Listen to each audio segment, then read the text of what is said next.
funny how food insecurity and food security come together.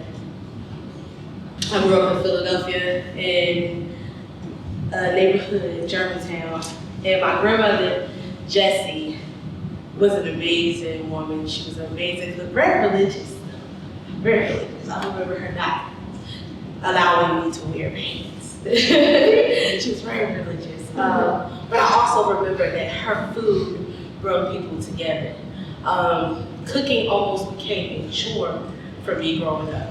I was always allowed to be in the kitchen with her when she cooked, and that's something I always cherish because she didn't say you're in the way or move like we sometimes do. But it just became my duty to sift things, measure things, to watch.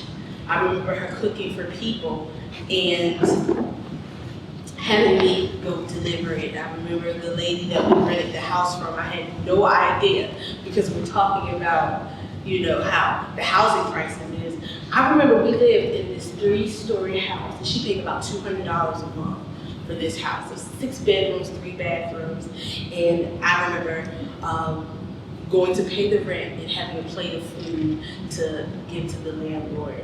I remember Sunday dinners at my grandmother's house. I was always wondering, where did these people come from? She was known all over the city. Growing up in Philadelphia, she had a garden in the backyard, and she picked her own vegetables and made everything from scratch. And then when I was 10 years old, she passed away. She transitioned. And food became an insecurity and security for me at the same time. Meals that were once prepared were now searched. Who's going to cook the meals? Having a parent struggling with addiction, grandmother was all that I had. So I got creative. Food was all I knew. I could make something out of nothing. And fast forward, I lived in a neighborhood not too far from here. You may know Hampton Homes apartments, low income apartments. And I found myself unemployed. I found myself wondering how I was going to make ends meet. Food wasn't an insecurity for me. Food was a security because that is all I knew.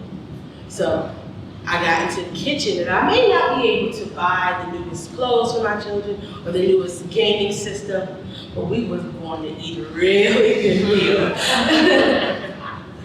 And so I would get in the kitchen and I would make pound cakes and pies and just make them a delicious meal. And we would sit around and we would eat, really eat good. And one day I stumbled across this neighborhood in Greensboro. I think they call it Glenwood. And I heard about a market that they were having, and it was on Thursday nights, and you can go and you can set up your booth and you can kind of sell things that handmade, homemade, homegrown. And so I'm like, okay, well, that sounds a little bit like me. So I got into the kitchen and I started to bring things together. And I went to this market and I watched how food insecurity and food security came together on Thursday nights. People that were looking for affordable foods would come to this market and was able to get produce. And people that all they had was food would make things and sell them. So they kind of worked together. Our SNAP program that was created to be able to further the dollars of the people that receive the SNAP benefits. So if they take $20 off the EBT card, the market gives them $40 to spend. That in turn creates an income for the vendors that are selling goods. And I see it each and every week that how food insecurity and food security work hand in hand.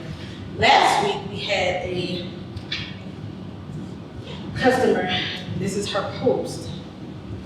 My People's Market haul today, fresh watermelon juice, cotton candy grapes, in parentheses, you just have to try them.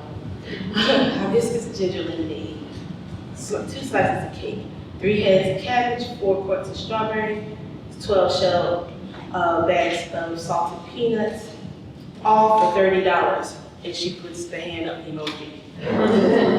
All in supporting local Black-owned businesses.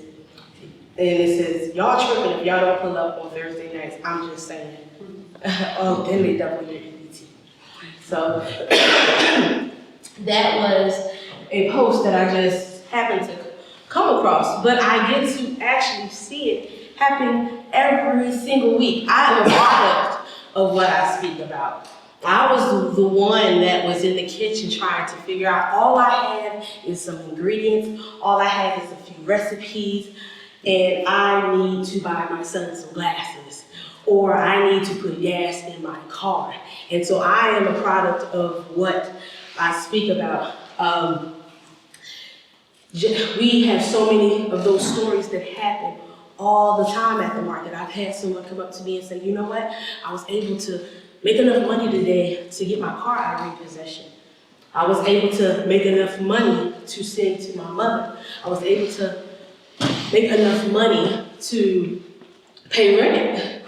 You know, I see it firsthand because food insecurity and food security come together at the People's Market. If you got, raise your hand in here if you visit the People's Market.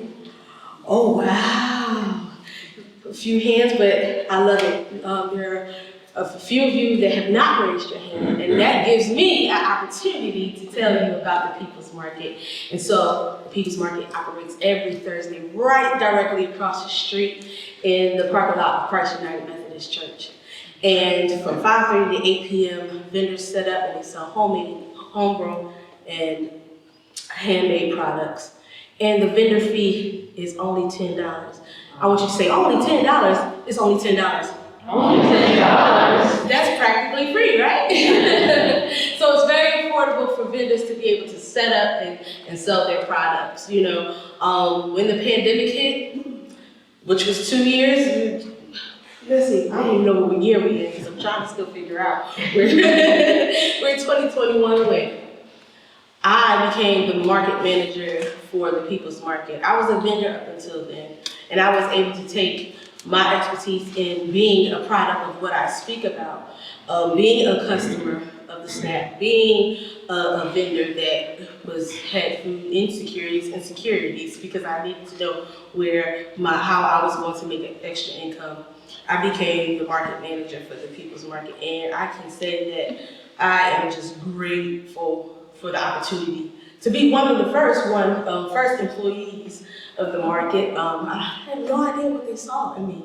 I still like when you say, oh yeah, we got funds and we can hire an employee of the market. I was like, yes, we're gonna do that. And it was like, we're gonna hire you. I was like, come again? I have no idea what I'm doing. And they said, yes, you do.